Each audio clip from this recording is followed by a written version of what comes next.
One of my favorite movies is The Verdict with Paul Newman. I love the scene when Paul Newman realizes he can finally prove that the defendant doctor altered the medical records of the lady that he left in a coma as a result of his negligence. Now, altering medical files does not happen as often as it seems to happen in the movies or on television. But it happens enough that experienced medical malpractice lawyers develop a sense of when further investigation into the legitimacy of the medical records needs to be investigated. For example, I've been involved in the last 18 years in a number of cases that have taught me some lessons about when to look for evidence of altered medical files.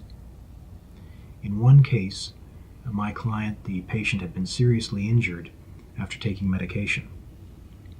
The nurse's notes indicated that the nurse had talked to the patient's doctor and told the doctor about the patient's deteriorating condition.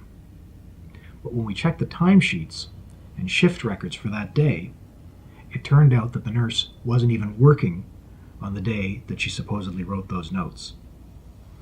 So I've learned, in cases where the records are suspicious, to investigate all of the records, the timesheets, shift schedules, in order to determine that everybody that says they were there actually were there.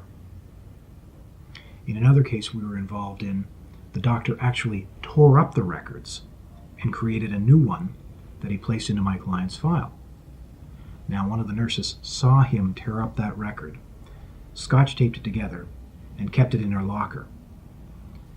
What I learned from that case is to interview everyone that was involved in my client's case to see if they have any information that may help my client.